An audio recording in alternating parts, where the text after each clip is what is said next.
Hallo Freunde, ich war wieder mal auf dem Flohmarkt. Zeitgleich stelle ich mir allerdings auch die Frage, war es der letzte Flohmarkt 2023, die letzten Sachen, die ich gefunden habe? Da mache ich mir drüber Gedanken. Ob ich was gefunden habe? Ja, ihr habt es natürlich richtig erkannt, das zeige ich euch jetzt in diesem Video.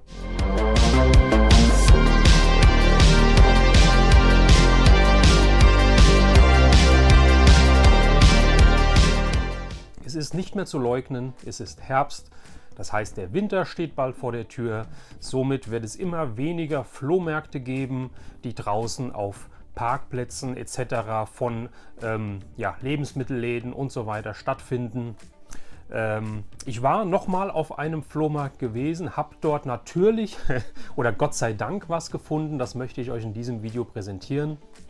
Gleichzeitig könnte es vielleicht sein, dass es mein letzter Flohmarktfund für 2023 war. Es gibt immer Flohmärkte, die auch in Hallen stattfinden.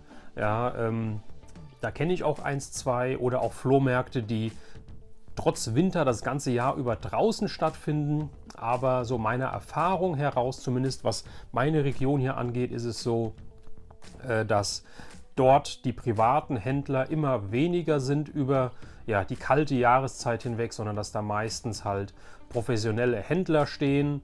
Da wird auch kein Dachboden ausgeräumt, kein Keller aufgeräumt und Sachen dann halt auf dem Flohmarkt in der Kälte verkauft, sondern diese Leute werden wahrscheinlich erst wieder im Frühjahr 2024 auf dem Flohmarkt ausstellen.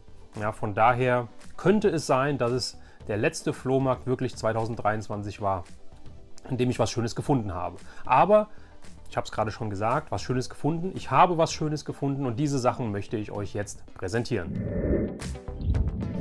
Ich möchte anfangen mit einer Figur, mit einer Actionfigur, die ich gefunden habe an einem Stand. Wir waren relativ früh auf diesem Flohmarkt gewesen und der Händler oder der Verkäufer, nennen wir es mal so, hatte gerade noch aufgebaut, hat einige Kisten mit Spielzeugfiguren, auch Lego, Playmobil und so weiter, was mich nicht ganz so interessiert. Da gibt es nur ein ganz paar spezielle Sachen, die ich wirklich haben möchte.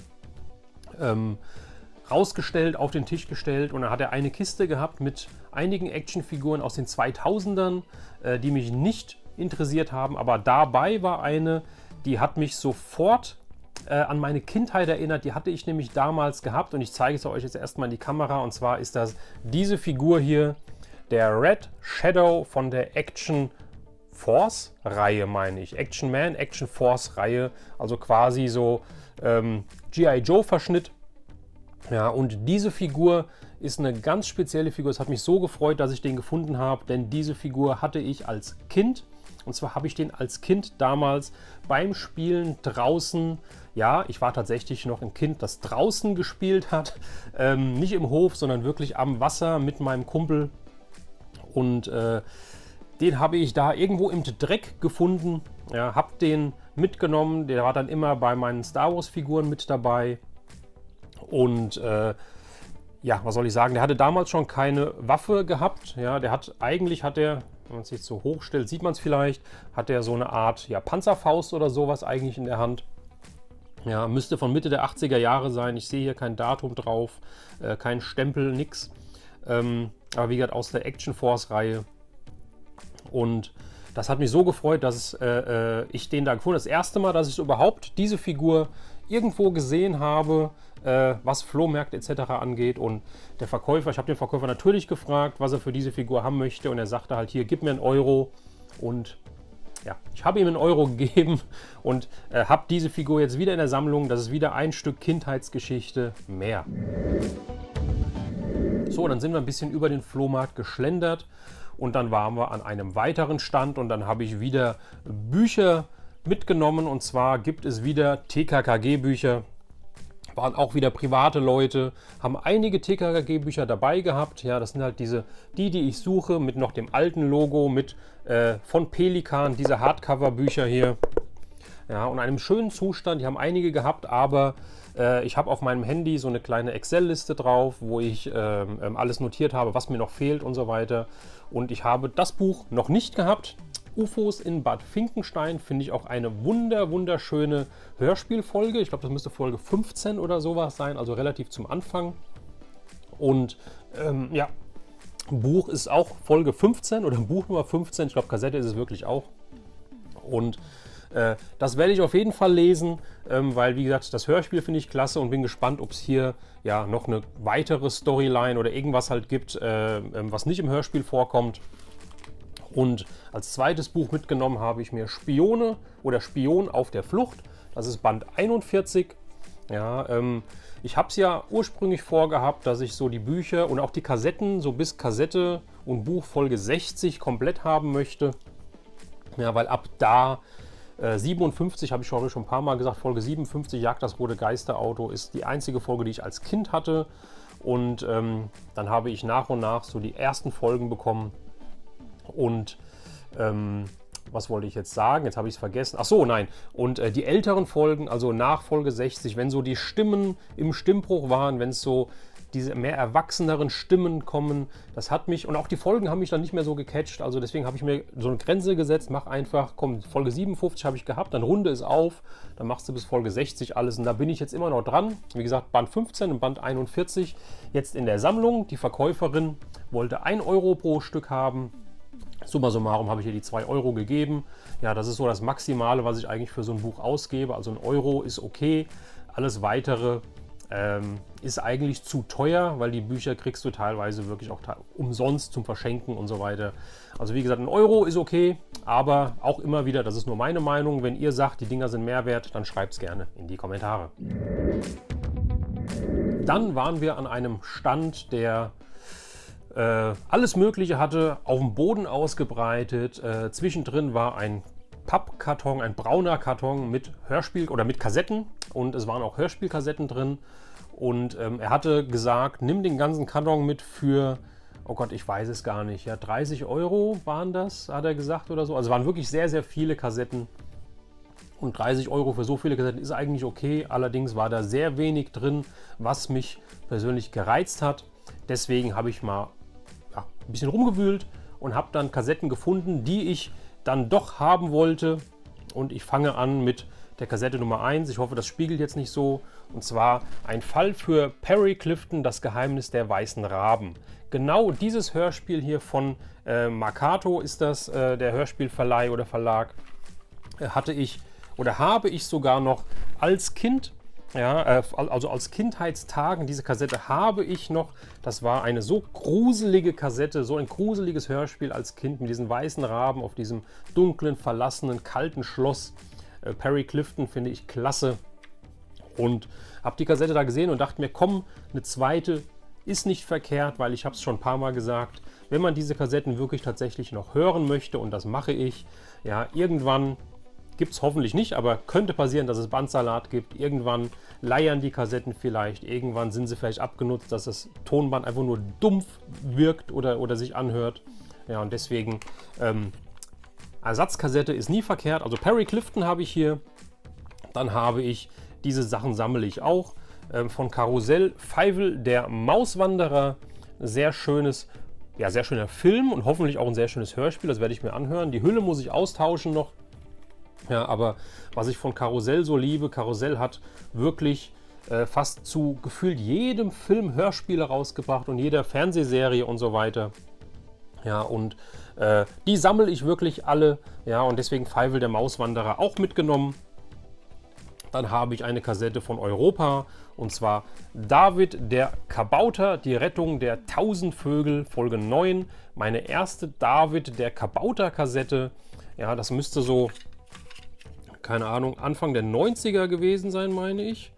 1985 Buch und 1990 die Kassette. Ja, da war ich eigentlich schon so ein bisschen raus, was so, ich sage jetzt mal so, für kleinere Kinder, nenne ich es mal, gedacht war. Aber jetzt finde ich es auch wieder toll, diese nostalgischen Zeichnungen und so weiter. David der Kabauter, Folge 9. Dann, was ich immer mitnehme, wenn ich es finde, DuckTales, auch wieder von Karussell, DuckTales Folge 2. Und da ist drauf der goldene Kondor und im ewigen Eis. Also die Original DuckTales nehme ich auch immer mit. Und dann habe ich eine Kassette rausgezogen, die mir sehr gut gefallen hat. Auch wieder Karussell, auch wieder von einer TV-Serie. Und da gibt es auch nur eine Handvoll Kassetten, meine ich, von. Und die sind auch gar nicht so günstig. Ich habe mir mitgenommen 21 Jump Street. Ja, Johnny Depps Durchbruch, sage ich mal, nachdem er in 1984 in dem Nightmare on Elm Street in dem ersten Film einen Auftritt hatte und da ins Bett reingezogen wurde. 21 Jump Street, Folge 3, abgerutscht. Da ist jemand abgerutscht, nicht ausgerutscht, abgerutscht. Ja, finde ich total cool. 21 Jump Street ist meine erste Kassette, die will ich damit auch noch komplettieren. Ich weiß gar nicht genau, wie viel es davon gibt. Und als letztes eine Kassette, die mir eigentlich am wichtigsten ist, wo ihr oder viele von euch wahrscheinlich sagen würden, hä, warum wichtig? Ja, und zwar ist das eine Walt Disney Kassette, Mickeys Starparade, das ist Musik. Da sind Musikstücke drauf, die von Mickey Mouse, Goofy, Donald, Dagobert etc. gesungen werden. Und das ist eine pure Kindheitserinnerung für mich, denn ich habe dieses Hörspiel ist es nicht, diese Musikkassette damals gehabt. Nicht das Original, sondern ich hatte das irgendwie auf einer Kassette überspielt bekommen damals. Habe die rauf und runter gehört. Und diese Musik finde ich total toll. Hier ist drauf, hallo Kinder, hier ist Mickey. Auf dem Rummelplatz und so weiter. Also alles gesungen von den Panzerknackern ist, glaube ich, auch ein Lied drauf. Also finde ich total toll. Das hat für mich so eine Nostalgie ausgelöst, wie ich diese Lieder gehört habe. Genau, denn im Wald, da sind die Panzerknacker, ist ein Lied. Das habe ich noch so im Ohr. Denn im Wald, da sind die Panzerknacker. Kindheit pur. Und wisst ihr was? Sobald ich das Video fertig gedreht habe, wandert die in meinem Kassettenrekorder und werde ich die anhören, rauf und runter. Glaubt's mir. So viel dazu. Das sind 1, 2, 3, 4, 5, es sind 6 Kassetten. Ja, ich habe mit dem guten Mann ein bisschen gesprochen und er wollte dann 5 Euro haben. Ist mir eigentlich trotz alledem ein bisschen viel für Kassetten. Ja, also meistens 50 Cent ist okay. Dadurch, dass aber, wie gesagt, hier so ein bisschen Nostalgie mitgeschwungen hat und dadurch, dass ich weiß, dass die 21 Jump Street auch nicht so nicht so günstig sind, war ich mit 5 Euro einverstanden. Noch dazu die Perry Clifton, glaube ich, die liegt auch bei 3, 4 Euro, meine ich. Von daher 5 Euro bezahlt, diese 6 Kassetten mitgenommen und glücklich weitergegangen. Was wäre ein Flohmarkt ohne Gummifiguren? Nämlich nichts für mich und deswegen habe ich auch an einem Stand wieder bei Gummifiguren zugeschlagen. Die möchte ich euch kurz zeigen und zwar habe ich einen Wum von Loriot von Wim Tölges großen Preis mitgenommen. Ja, ein sehr, sehr schöner Zustand. Den habe ich mitgenommen. Dann habe ich den Gonzo von den Muppets mitgenommen. Das ist auch 70er Jahre. Die Figur habe ich auch so noch nicht gesehen.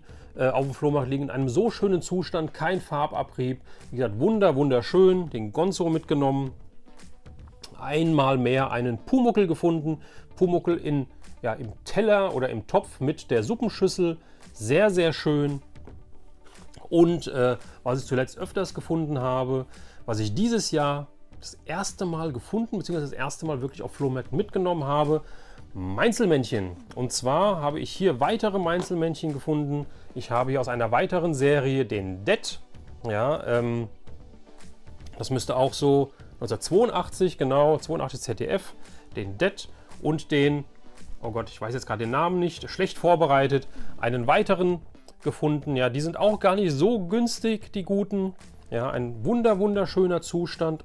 Und das Tolle ist, ich habe ja von Göbel, ich glaube, die sieht man hinten im Regal, diese Weichgummi, sage ich mal, Mainzelmännchen gefunden, die aus den 60er, 70er Jahren sind, die eigentlich schon recht teuer sind, also zwischen 15 und 20 Euro bezahlt man da gerne mal pro Stück, wenn der Zustand okay ist. Und ich habe hier einen gefunden, der ja halb so groß ist oder noch nicht mal ganz halb so groß ist. Da habe ich noch nie gesehen. Es steht auch leider nicht drauf, ob der vom Göbel oder von der anderen Firma ist. Also im Vergleich, diese kleinen hier ja, sind ein ganzes Stück kleiner, die kleinen. Sonst wären sie ja nicht kleiner. Und der ist auch weich. Ja, den kann man zusammendrücken. Also finde ich wunderschön. Und das sind summa summarum 2, 4, 5, 6 Figuren. Und ich habe für die 6 Figuren 5 Euro bezahlt. Ja, fand ich total toll von dem Verkäufer. Ich habe ein bisschen mit ihm gequetscht. Ich habe ihn nicht gequetscht, ich habe gequatscht mit ihm. Und habe dann, wie gesagt, 5 Euro für diese 6 Figuren bezahlt und ein ums andere Mal spontan und fröhlich weitergegangen. Ja, nicht genug, dass das die einzigen Gummifiguren waren. Nein, ich habe noch was anderes gefunden, was ich sehr, sehr toll finde, was ich noch nie gesehen habe und auf diesem Flohmarkt gleich zweimal komischerweise an 2 verschiedenen Ständen. Ich habe hier so eine Art Büste aus Gummi und Leute, jetzt kommt euer Fachwissen. Die Leute, die auf meinem Kanal sind, weil sie auch aus den 80ern etc. oder 70ern sind, die wissen natürlich, wer das hier ist. Ich habe hier Helmut Kohl, unseren Bundeskanzler, das heißt den Bundeskanzler ja, meiner Kindheit, sage ich mal, ja, in einer etwas Karikaturversion. Es gab ja früher so dieses Hurra Deutschland, es gab, oder Spitting Image hieß es, glaube ich, weiß gar nicht, Hurra Deutschland kennt vielleicht noch einige von euch. Ich dachte erst, der wäre davon, aber ist er nicht, ist er wirklich nicht. Die Brille ist aus hartem Kunststoff, die kann ich sogar abmachen. Ja, und unten drauf steht Made in China und die Firma heißt GUM, G-U-M, GmbH, Germany 1990. Ja, und es ist eine Quietschfigur. Ich weiß nicht, ob das so eine Figur war, die man den Hund hingeschmissen hat. So ein Kauknochen. Ja, Helmut Kohls Kauknochen, ich weiß es nicht genau. Ja, hat ja immer, glaube ich, Saumagen gegessen oder sowas. Also Helmut Kohl hier und der Gute hatte sogar noch einen zweiten gehabt und ich habe hier Hans-Dietrich Genscher von der FDP, so rum, jetzt habe ich es. Ja, der auch total toll aussieht. Genschman, wie man ihn auch früher liebevoll genannt hat, mit den Segelohren, ja, etwas entstellt. Und das Kuriose ist, der ist auch so eine Gummifigur, also gleiche Reihe, gleiche Serie, aber der ist bretthart, den kann ich nicht zusammendrücken. Also entweder ist der ausgehärtet über die Jahre, 1990, ist ja auch schon ein Weilchen her. Der Helmut ist weich, ja, der Hans-Dietrich ist komplett hart. Ja, nichtsdestotrotz habe ich beide mitgenommen, finde ich total toll. Die Verkäuferin wollte 3 Euro pro Stück haben und habe dann mit ihr, ja, summa summarum wären 6 Euro und habe mich dann mit ihr auf 5 Euro geeinigt. Fand ich total klasse, weil ein paar Stände weiter, wirklich nur ein paar Stände weiter, hat jemand Genscher gehabt und wollte dafür 15 Euro haben.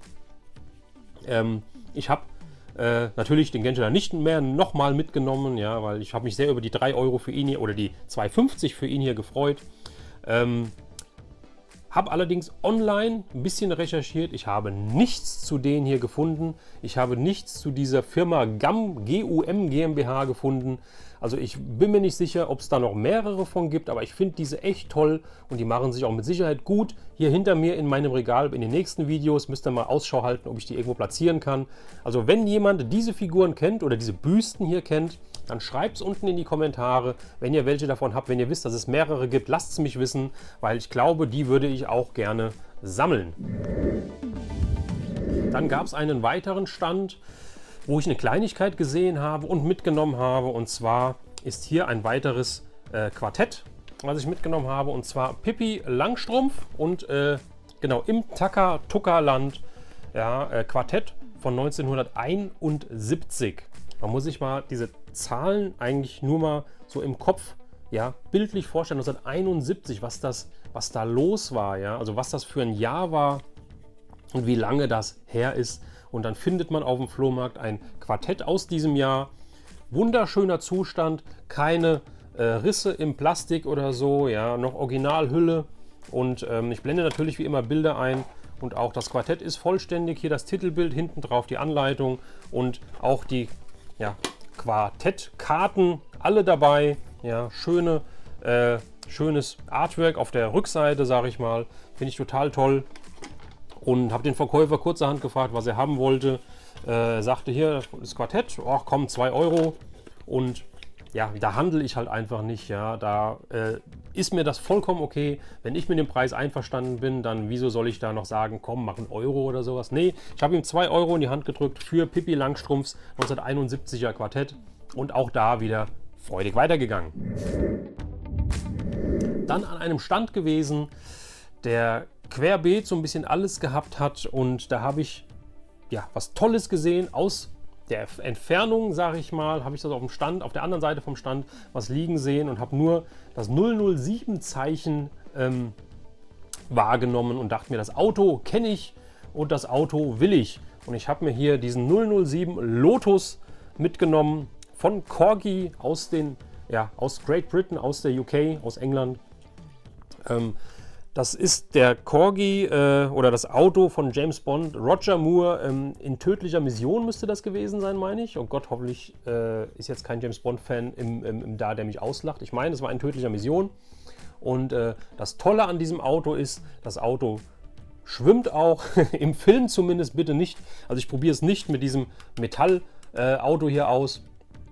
Aber wenn ich hier vorne, hoffentlich sieht man das, wenn ich hier vorne ist so ein auf der Motorhaube so ein schwarzer Druckpunkt, sage ich mal. Wenn ich da drauf drücke, mal gucken, ob es jetzt klappt. Da schießen neben an der Seite sehr schön die Schwimmflügel, nenne ich es mal aus. Und hinten auch dieses Teil am Heck. Und dann kann ich ins Wasser reintauchen mit dem Auto. Ja, wie gesagt, im Film, wenn ihr das habt, bitte nicht zu Hause ausprobieren, sonst habt ihr nur noch einen Klumpen Rost wahrscheinlich irgendwann übrig. Und dann kann ich einfach wieder reinstecken. Und ich habe mich die ganze Zeit gefragt, beim Kauf auch schon, was ist das? Ich habe erst hier oben gedrückt und dachte mir, irgendwo geht das doch hier neben raus. Habe hier oben drauf gedrückt und es ist nichts passiert. Und der gute Stefan Zolaks Zeittresor meinte dann auf einmal, das Auto habe ich auch, hast du auch die Bomben dabei? Und ich dachte mir, was für Bomben? Und ich war blind, ich habe es einfach nicht gesehen. Wenn ihr hinten auf die Heckscheibe guckt, seht ihr 4 Löcher und da stecken normalerweise so hochkant so 4 kleine, ich glaube rot oder rosa Bömpchen drin. Und wenn ich dann hier oben drauf drücke, den Hebel nach hinten schiebe, aber das sieht man jetzt hier so ein bisschen, dann schießen die 4 Bomben raus. Die waren natürlich nicht dabei, habe ich wie gesagt nicht drauf geachtet, aber ist mir auch eigentlich nicht ganz so wichtig, denn das Auto selbst ist in einem wunderschönen Zustand. Es hat vorne an der Ecke Stoßstange Richtung Motorhaube, einen minimalen Farbabrieb. Ansonsten ist das Weiß wirklich toll. Es ist kein Abplatzer dran, nichts. Hinten ist auch nochmal Corgi 007, Lotus Esprit, made in Great Britain. Und natürlich auch die Reifen, man kann ja auch damit fahren. Den habe ich mir dann an dem Stand angeguckt und mit dem Verkäufer auch schon ein bisschen gequatscht und dann hatte er noch was da liegen. Und bevor ich gleich zu dem Preis komme, habe ich mir noch was anderes angeguckt, was ich mir dann, ich habe es hier, also habe ich mir natürlich mitgenommen. Ja, und zwar sind das Super 8 Filme. Und zwar habe ich Plattfuß in Afrika als Super 8. Ich finde es total klasse. Ja, das sind meine ersten Super 8 Filme in diesen großen Hüllen, also wirklich anständige Filme. 110 Meter Color Tonfilm, 110 mm Polyester reißfest. Das war noch was damals. Ja. Marketingfilm ist das Label, ist der Verleih oder der Verlag. Und bei den Filmen, hier oben ist das Original-Filmplakat drauf. Hier ist eine Szene aus dem Film. Und bei den Super 8 Filmen war es so, dass die Filme aufgeteilt wurden, dass es mehrere Rollen gab für einen Film. Und das Tolle ist, ich habe hier den einen, ich habe hier Film Nummer 2 und ich habe hier sogar Film Nummer 3. Das heißt, ich habe den kompletten Plattfuß in Afrika Film auf 3 Super 8 Filmrollen. Ja, ich finde es total klasse und diese einzelnen Filme haben auch Untertitel, nenne ich es mal. Der erste Teil heißt Fliegende Fäuste. Der zweite Teil ist auch ganz toll. Das ist der zweite Teil, genau. Heißt Hiebe für Diamantendiebe. Und der dritte Teil heißt schlicht und ergreifend die Prügelmaschine. Das heißt, wenn ich die Teile einlege, mit den ersten angucke, Rolle runter, zweiten angucke, Rolle runter, dritten einlege, Rolle durchlaufen lasse, dann habe ich den ganzen Film gesehen. Ja, und man erkennt es daran halt auch, hier, wenn ich die so in die Reihe stelle, dann habe ich hier die Bestellnummern, 959, 960, 961. Das heißt, den kompletten Film auf 3 Rollen und ich habe sogar auf einem von den 3, genau, habe ich hinten sogar noch einen Preissticker drauf. Ja, da ist zwar mal was überschrieben worden, aber der Preis, der hier drauf steht, ist ein D-Mark-Preis. Und zwar hat eine Rolle 149,50 Mark gekostet. 149,50 Mark, also sagen wir 150 D-Mark. Ja, das heißt, 3 Rollen 450 D-Mark.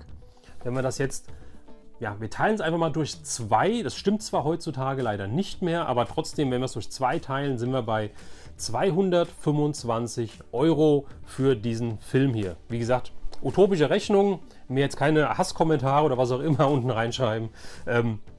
Wie gesagt, ich weiß, dass es nicht mehr stimmt, ja, mit dieser Umrechnung, aber trotzdem, wenn man sich mal überlegt, wie teuer so ein Film damals war, 150 Mark für eine Rolle, dann hast du nur ein Drittel vom Film gehabt, ja, und das war richtig, richtig viel Geld damals. Ja, so viel dazu. Also wie gesagt, diese 3 Rollen, und hier werde ich es so machen, weil ich habe es ja am Anfang des Videos schon gesagt, es kommt bald wieder die kalte Jahreszeit, und wenn die Flohmärkte weniger werden, wenn man wieder mehr auf die Online-Suche geht, habe ich auch definitiv mehr Zeit oder möchte mir mehr Zeit nehmen, um endlich den Super 8 Filmbetrachter und den Super 8 Projektor in Gang zu bringen, Filme auszutesten. Das werde ich auch in dem Video dann festhalten. Ja, aktuell, wenn es so schönes Wetter draußen ist, wenn man halt viele andere Dinge in der Freizeit noch macht, die man draußen machen kann. Ich bin gerne draußen in der Natur. Dann kommt sowas zu kurz. Aber wenn jetzt wieder, wie gesagt, die kalte, die düstere, die ungemütliche Jahreszeit kommt, ja, wenn man eher mal zu Hause hockt, ja, dann werde ich das in Angriff nehmen, versprochen. Ja, und dann werden wir uns vielleicht zusammen auch mal ein bisschen oder Ausschnitte aus Plattfuß in Afrika angucken. Genau, das wollte ich noch kurz loswerden. Der Verkäufer, jetzt kommen wir noch zu den Preisen, der Verkäufer wollte pro Stück ja, 5 Euro haben, macht summa summarum 20 Euro für die Filme plus das Auto, und wir haben uns dann auf 15 Euro geeinigt, beziehungsweise er hat von vornherein gesagt, er möchte pro Stück 5 Euro haben. Wenn ich alle 4 nehme, machen wir 15 Euro. Also ich habe gar nicht gehandelt. Ja, und 15 Euro fand ich einen Bombenpreis. Ich habe das Auto letztens jetzt auf eBay mal verfolgt, und es ist ohne, also so in meinem Zustand, mit einer schlechteren Qualität oder mit einer schlechteren Instandhaltung, sage ich mal, was die weiße Farbe angeht, für 10 Euro mit 6 Euro Versand, glaube ich, weggegangen. Ja, plus die Filme, wer sich so ein bisschen auskennt, diese Filme kriegt man eigentlich nicht unter 15, 20, 25 Euro das Stück, da muss man schon Glück haben. Ja, und wie gesagt, alles zusammen für 15 Euro, da konnte ich nicht Nein sagen, das war für mich so, ja, mehr oder weniger der Deal des Tages. Ich hoffe, ihr könnt mich noch sehen, ich hoffe, ihr könnt mich noch hören, denn das ist ein Fund, den ich auch auf diesem Flohmarkt gemacht habe. Ich habe etwas überlegt, wie ich das in dem Video verwursten soll, aber ich habe es getan, und ich habe hier eine schöne Elastolin Ritterburg mitgenommen von diesem Flohmarkt. Ja, die ist, wer es kennt, diese Burgen sind sehr fragil. Es ist sehr dünnes Kunststoff, sehr dünner Kunststoff, der, ja, wie gesagt, meistens sind die Burgen so aus den 60er, 70er Jahren, der seine Zeit eigentlich schon überdauert haben sollte, weil es ist Spielzeug, und wenn damit gespielt wurde, war es wie oft, dass ja, irgendwas kaputt war, dass da Risse, dass da Löcher drin waren. Diese Burg hat auch 2, 3 ganz kleine Macken. Ja, ich blende euch auch Bilder dazu ein. Ja, die Burg ist ganz schön groß. Ich weiß nicht, wo ich sie hin tun soll, deswegen ich stelle sie mal kurz hier nebenab. Ja, aber die habe ich gesehen. Gute Nacht, Regina. Die habe ich gesehen und konnte an dieser Burg einfach nicht vorbeigehen. Ja, ich habe selten welche auf dem Flohmarkt gesehen. Man sieht sie immer mal auf Kleinanzeigen und so weiter. Meistens dann nur zur Abholung und dann nicht in meinem Umkreis, ja, weil das Verschicken ist eigentlich, lohnt sich ja überhaupt nicht. Und meistens kommen dann nur Bruchstücke wahrscheinlich an, weil so dünnes Plastik.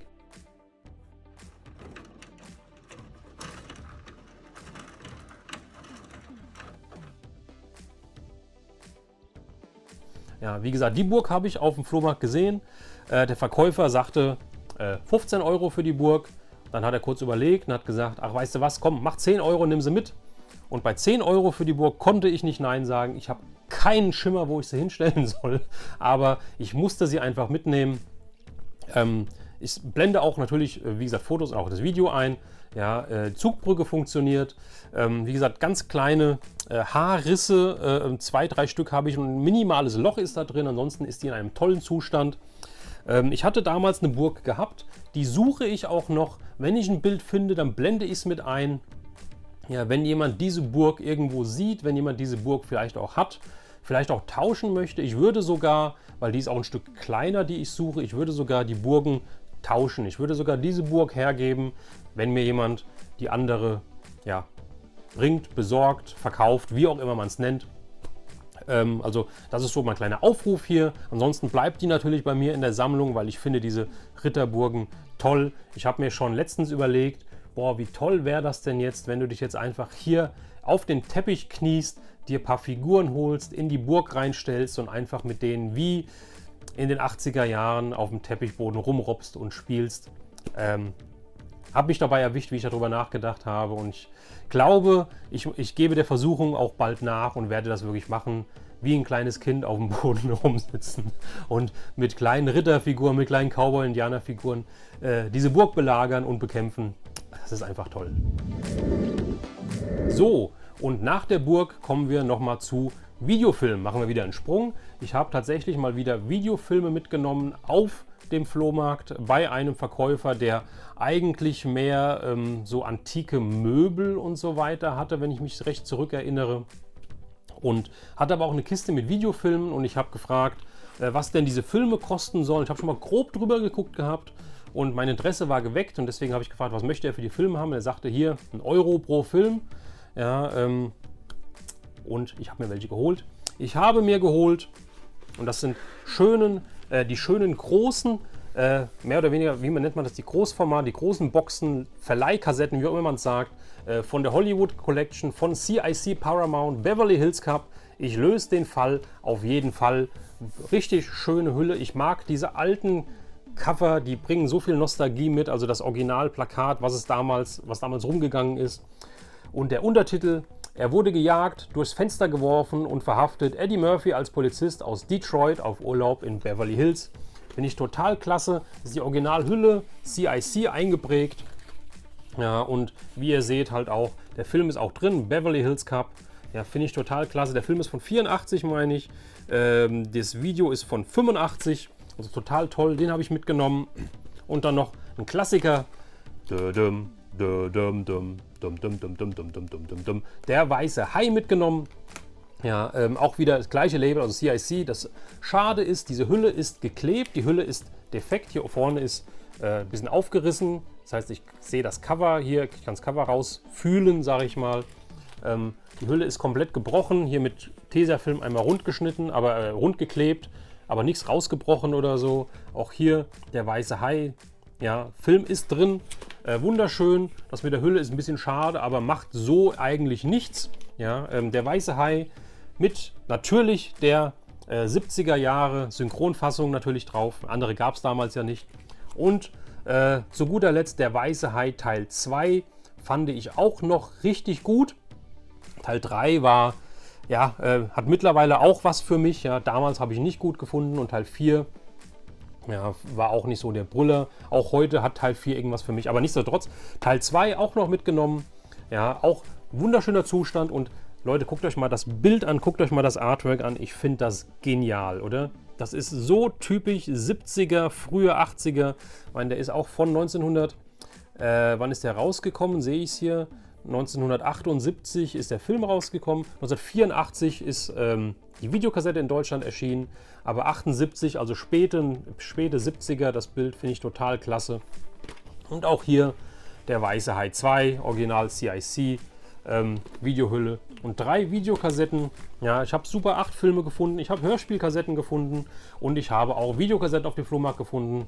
Nostalgie lebt, Nostalgie bleibt. Ich liebe es einfach.